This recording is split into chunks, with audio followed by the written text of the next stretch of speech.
Yeah, but like, I'm sure everybody's heard some form of the quote, there's no growth in a comfort zone. So like, I love being uncomfortable in a sense. Like, I hate being on camera right now, but I know this is gonna be good for everybody here. Like, this conversation is gonna help me figure certain things out, maybe help you figure some things out, maybe help you, maybe watch there on the camera, whatever. Somebody here can hear something we say and be like, yo, shit, I never thought about that, or I got a new idea because of this, or whatever. Like, or maybe I'm moving to fucking New York now because B did and he met all these people, and maybe I wanna do that. So kind of just getting yourself out there, being okay with uncomfortable. Yeah, that growth. That's where you grow. And every time you grow and you get comfortable, when you find yourself getting comfortable again, pivot, Facts. you know? That's real. So also being out there, and it's like you said, you had to, right before you came, you were basically homeless for 30 days. At least. I might minimize it.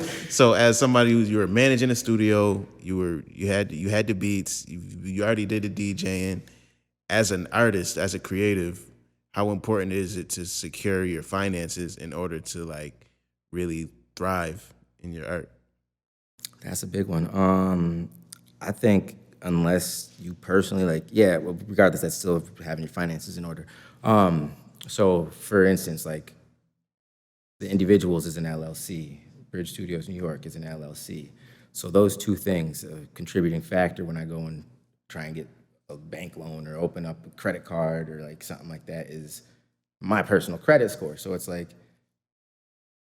before I knew I was gonna open up a business, so it was like, all right, let me spend these 6 months to go from, let's say, a 600 to a 720. Because you know that 680, 720 is like that golden zone. Yeah. So boom, if I had a 600 and I go to the bank and say, hey, I want to do this, here's my business plan, they're going to say, okay, your credit card, here's $5,000. If I have my shit on point, they're going to say, here's 20,000, here's 50,000, you know, something like that. Yeah. So like having all your shit in an order, like as best as you can, like you can't learn everything at once. Definitely do that, because like without being able to invest in your brand or like whatever you're building, I mean, think about it. Why do we know Pepsi and Coca-Cola? Like, as an artist, you are a product. We only know about those brands because of the marketing behind them. Right. Like, we Consistent know marketing. consistent marketing. You can't just be like, yo, today I got a song drop. And I'm not gonna lie, I do this all the time. I'll be like, yo, I got a song coming out, let me bump it out and push this track for like 2 weeks. Nah, dog, push that shit for fucking 45 days, 90 days, a whole year if you need to. Word. Like, what's that, Mo Bamba joint? That's the only track that dude has ever probably performed. He pushed that joint. And how much Yeah, he's probably yeah, made 2 more years. money than all of us. And he did. You know what I'm saying? So like, Yeah, man. it's because he had somebody that was able to market it. Like right now, like they say, playlisting. Like I spend a good amount of money on like getting my stuff put on playlist. I'm not paying for plays, but I'm paying playlisters to listen to my shit. They can choose to not put it on their playlists, but there's different formats like Submit Hub and like Playlist Push, I think it's called, where you can go and say, all right, listen, I want to buy some credits, $100 worth of credits, and say, I want to get this single on 50 new playlists. Let's hit 50 curators up. And then they can hit you back and say, hey, this is why I liked it, and this is why I didn't. I just recently did it, and I got 8 people who are gonna add it to their playlist on next Thursday when it drops. And then from there, if somebody else finds it, then hey, you know what? I fuck with this too. Let me add it to my playlist.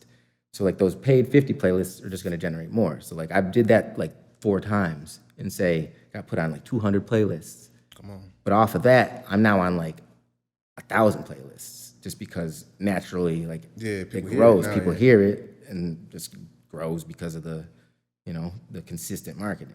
Facts. And that's another thing. I market in a lot of ways, like you see right now. I'm wearing an Individuals shirt, Individuals chain, Individuals hat. If I'm not rocking this, I'm probably rocking a Bridge t-shirt or a Bridge Studios hat. You know what I mean? Like something, I'm always wearing something that's mine, if that makes sense.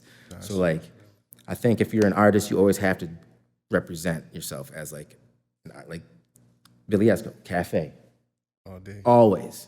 You never see him without Cafe on. Well, you might, but I rarely have, if ever.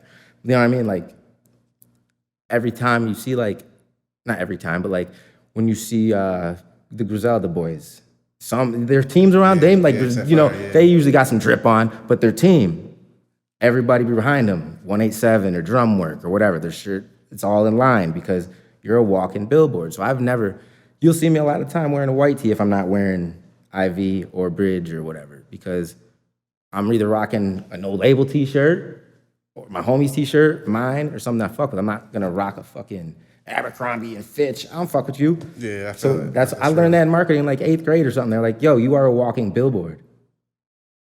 So like, Yeah, use it. Use it. And as an artist, it also shows the confidence you have like in yourself and in your product. Like if you have a song that you put 10 hours into, but you only post it 1 or 2 times, why do you think people are actually gonna go listen to that shit? that's that. I don't know if anybody, like I said, I'd be listening to random like podcasts and interviews when I'm doing my computer work at 3 o'clock in the morning. 2 days ago, I was listening to that Tyler the Creator joint. And he was like, I got people who will sit there and spend $200 on recording a song, $200 on the beat, $50, $100 on making the cover. You know, you got to pay for the distro kid. You got to pay for A, B, C, D. You got to pay for the Photoshop. You got to pay ill photo. You know, I'm gonna look good in the pictures. Let me pay for my $400,000, $500,000 outfit or whatever. And then you spent damn near, you know, $1,000, $2,000, $3,000, $5,000 or whatever. And then you're gonna post it on your story or your timeline once, is what he says, you know? And it's like, how the hell are you gonna tell me? Makes you're zero gonna- sense. How are you gonna spend Makes zero $5,000 sense. to promote something once? So it's like, even if you do have money as an artist, like you said, the importance of having like finances, have your finances in order and know like, okay, where is the priority when I'm spending? And I always say like, depending on your situation, not everybody's story's the same. If you can, LLC up, write that shit off. That's a fact. That's a fact. Deductible. I didn't buy this. Brendan didn't buy this. Brendan Beats Anonymous didn't buy this. The individuals bought this shit. I'm wearing it though.